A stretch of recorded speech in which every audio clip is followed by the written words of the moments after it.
Hello， 大家好。今天想和大家一边赏花，一边聊一下关于选购兰花的一些想法。兰花的种类实在是太多了，原生种的就有2万多种，还有杂交的，加起来就超过10万种。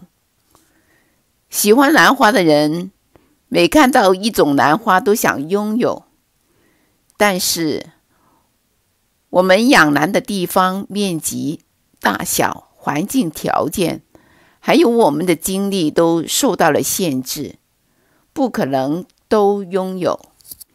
那怎样去平衡我们这些欲望呢？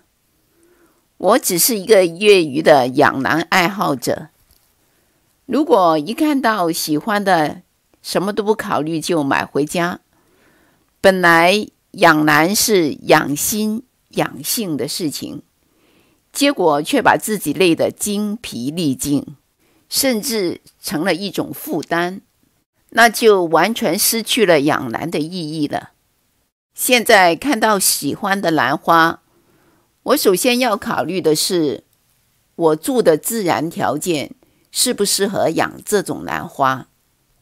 我这里在兰舍，我觉得光照已经算是不错了，但是对于万代兰、卡特兰之类的需要高光照的兰花来说还是不够的，只能把它放到最靠窗的前排。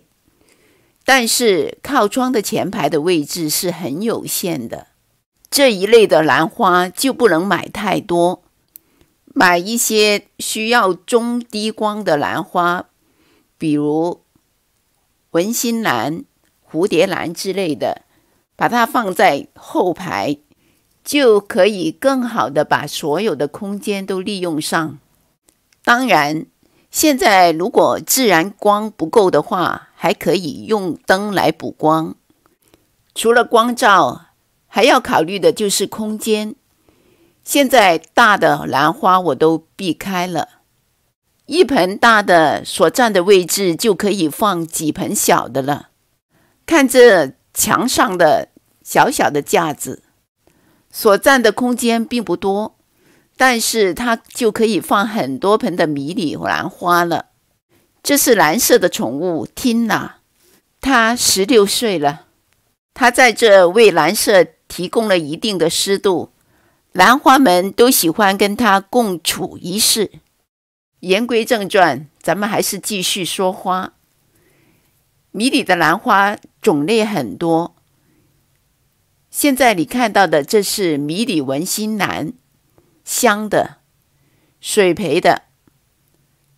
一棵叫太平洋的日出，另一棵是玫瑰的日落，在它们上面的是白色斑点的小马克，最上面的是迷你的卡特兰，花型图案很精致，颜色很鲜艳，并不因为花朵小而失色，相反的，因为它小更显得娇俏可爱。迷你的兰花种类也有很多，应该怎样去选择呢？我有一个不明智的选择，希望跟大家分享，大家能够避免，就是日出和日落。我是从网上购买的，是苗，没看到花，但是看到花的图片，都喜欢，于是2棵我都买了。这是日落花刚开的样子。另外，日出花刚打开是这个模样。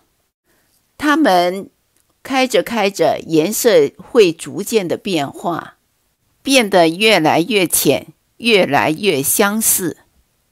其实，现实生活中，日出和日落光的颜色深浅也是在逐渐变化的。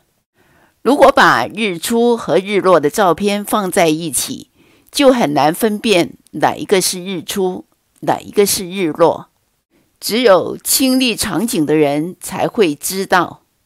有人觉得日出美，有的人觉得日落美，你呢？你是喜欢看日出还是日落？我觉得他们都差不多，所以两盆都买是一个错误的选择。其实随便买哪一颗就行了。看，我把一颗的其中一朵摘下来，放到另一颗的旁边，你能分得出哪一朵是日出，哪一朵是日落吗？我想应该避免这种太相似的选择，而把空间留给花色完全不同的种类。